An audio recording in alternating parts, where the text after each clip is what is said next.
योग का एक सीधा सीधा शाब्दिक अर्थ है जोड़ना, लेकिन जो हम योग करते हैं उसमें हम किसको जोड़ रहे हैं तो ये कोई नहीं बताता। और योग जो है आजकल जो सिखाया जा रहा है वहाँ पे क्या सिखाया जाता है, योगा सिखाया जाता है। इसे आत्मा से परमात्मा के योग के रूप में ना सिखाकर केवल शरीर को स्वस्थ रखने वाले किसी की तरह ही इसको सिखाया जा रहा है। तो वो योग नहीं है, वो है योगा।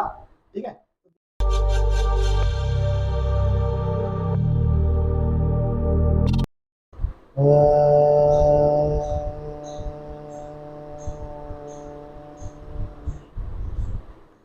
नमस्ते। आज की मनुस्मृति की कक्षा में आप सबका स्वागत है। यदि आप लोगों को इन कक्षाओं से लाभ हो रहा है, आपके ज्ञान में वृद्धि हो रही है, या मनुस्मृति के बारे में जो भी भ्रांतियां आप लोगों ने सुनी हैं वो दूर हो रही हैं, तो कमेंट करके अवश्य बताएं। हम सारे कमेंट पढ़ते हैं और हमारा चैनल सब्सक्राइब कर लें। आप लोगों का सपोर्ट ही हमें हमारे प्रयासों के लिए प्रोत्साहित करता है। अभी हम मनुस्मृति का 6वां अध्याय कर रहे हैं, जिसमें हम संन्यास धर्म विषय का अध्ययन कर रहे हैं। पिछली कक्षा में हमने देखा था कि एक सन्यासी का जीवन कैसा होता है, उसे अपना जीवन कैसे जीना चाहिए, सन्यासी का आचरण कैसा होना चाहिए।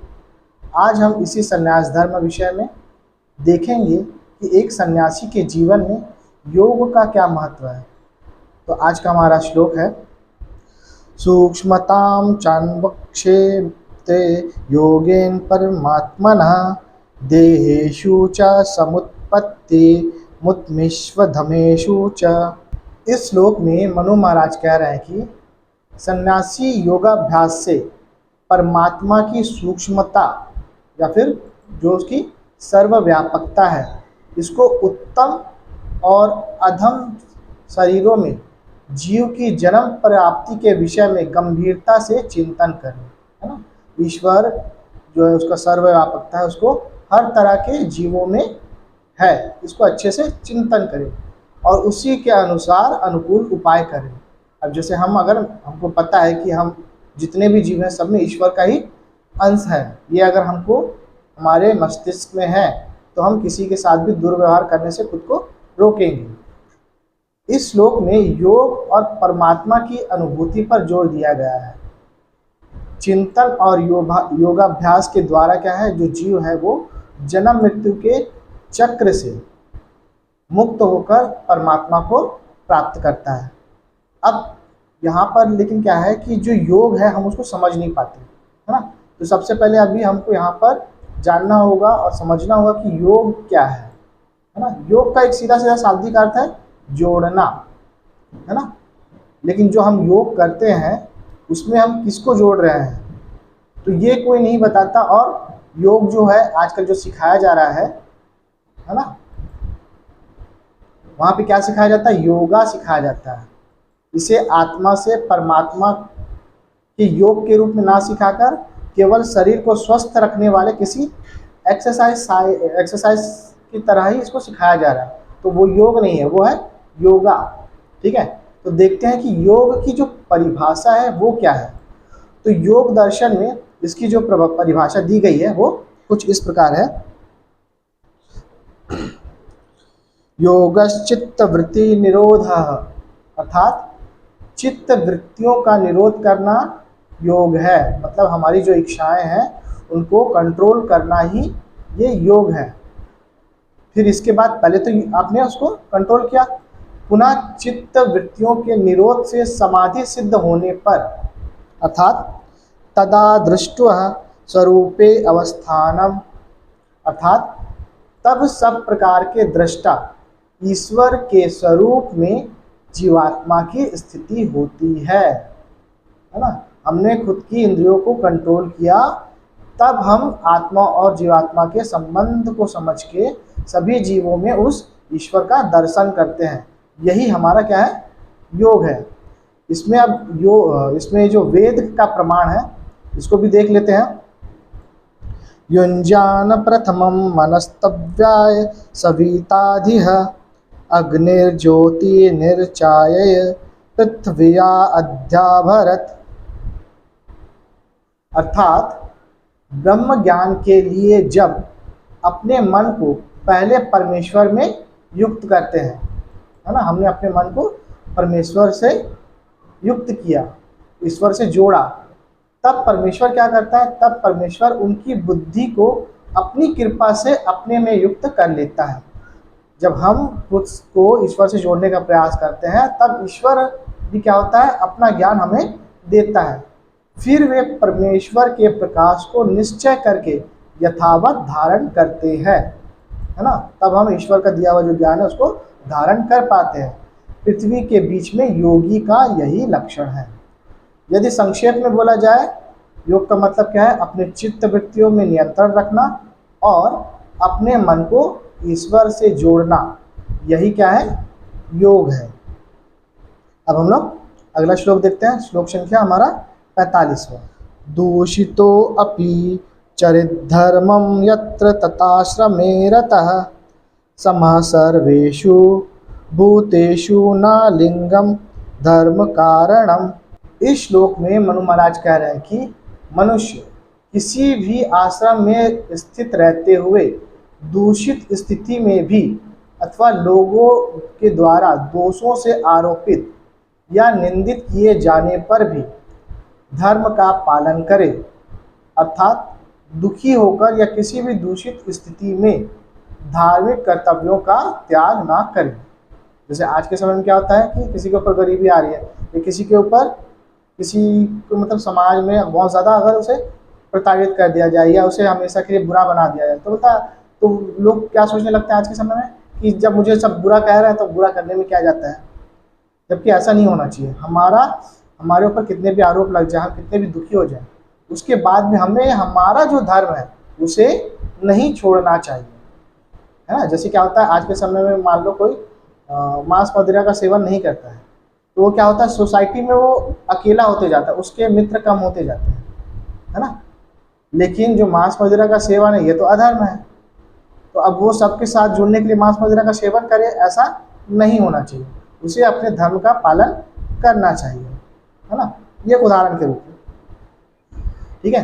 क्या बोल रहे हैं कि अर्थात दुखी होकर या किसी भी दूषित स्थिति में धार्मिक कर्तव्यों का त्याग ना करें और सब मनुष्यों से भेदभाव रहित होकर समानता का व्यवहार करें। और जो हमारे बाहरी चिन्ह हैं, जैसे गेरवा वस्त्र, वेशभूषा, केस, दंड, कमंडल आदि जो है ना, ये क्या है, धर्म संचय का आधार नहीं है, ये केवल बाहरी चिन्ह मात्र है। जैसे क्या है, आज की डेट में कोई तिलक लगा रहा है लेकिन झूठ वो बोलेगा, मांस मदिरा का सेवन कर ही रहा है ना, किसी को मूर्ख बनाकर उससे धन हड़प रहा है ना, और लोगों का अपमान करने में जरा भी नहीं पीछे हटता, तो फिर कोई मतलब नहीं पड़ता। ये सब केवल बाहरी चिन्ह है। लेकिन अगर वो ये सारी चीज़ें चिन्ह नहीं लगा रहा है लेकिन ये सारी चीज़ें कर रहा है तो व्यक्ति धार्मिक है ना। किसी धर्म की और आश्रम की पहचान मात्र है ये सब जो बाहरी चिन्ह है। बाहरी चिन्हों को धारण करके या ना समझे कि मैं धर्म का पालन कर रहा हूँ या मेरा आश्रम सफल हो गया। वास्तविक फल तो आश्रम धर्म के पालन से मिलता है।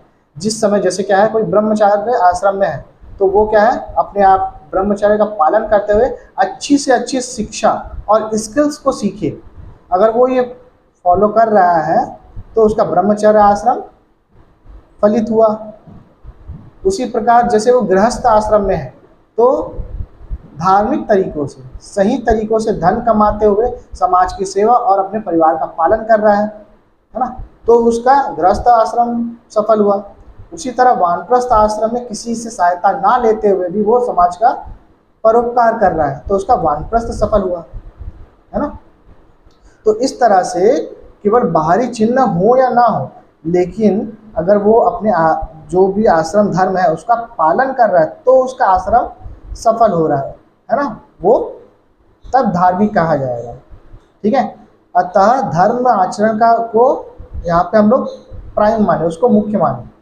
अब आचरण के बिना जो बाहरी चिन्ह है वो क्या हो जाता है, केवल अगर आज आपका जो धर्म है आप उसको अच्छे से पालन नहीं कर रहे, लेकिन आपने गेरुए वस्त्र पहन लिए, टीका लगा रहे हैं, है ना, लेकिन काम सारे उल्टे, तो ये सब फिर क्या हो जाता है, केवल पाखंड मात्र हो जाते हैं। अगर हम लोग इसको संक्षेप में बोले तो दंड, कमंडल, कासाय वस्त्र या जटाजूट जैसे बाहरी लक्षण जो है वो सच्चे धर्म का आधार नहीं, केवल प्रतीक मात्र है। ठीक है, और जो धर्म की परिभाषा और लक्षण है वो हम आने वाले अध्यायों में देखेंगे, और शायद पिछले भी कुछ अध्यायों में आया होगा।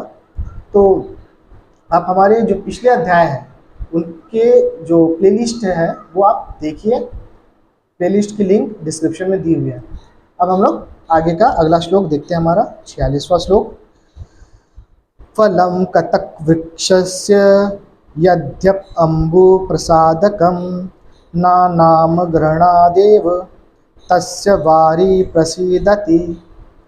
अब यहाँ पे ये जो श्लोक है, जो हमारा पिछला श्लोक था, उसमें क्या बोल रहे थे कि केवल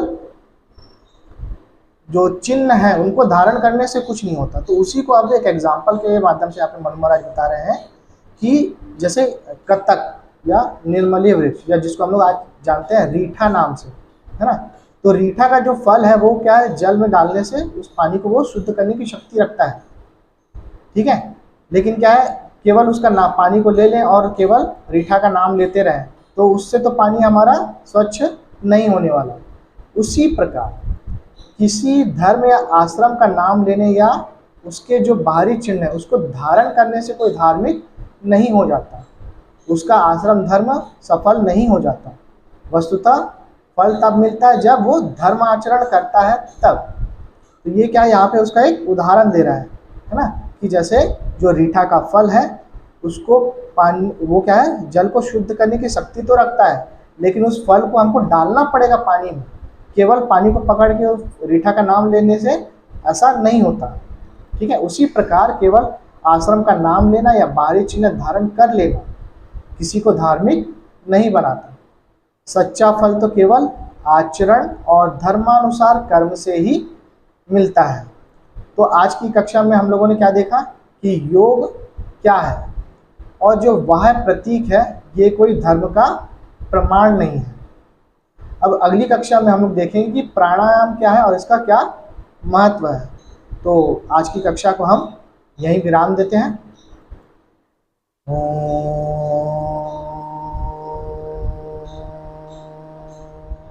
आज की कक्षा आप लोगों को ज्ञानवर्धक लगी अथवा आपके कोई प्रश्न या सुझाव हो तो हमें कमेंट करके अवश्य बताएं। वीडियो अच्छा लगे तो लाइक और शेयर करें। यदि आप हमारा वीडियो पहली बार देख रहे हैं तो चैनल को सब्सक्राइब करना ना भूलें। आगे आने वाली कक्षाओं के लिए नोटिफिकेशन ऑन करें। आप मनुस्मृति की पिछली कक्षाओं को भी अवश्य करें। पिछली कक्षाओं के लिए प्लेलिस्ट लिंक डिस्क्रिप्शन में दी गई है। आज की कक्षा को इतने ध्यान से सुनने के लिए आप सबका आभार। नमस्ते।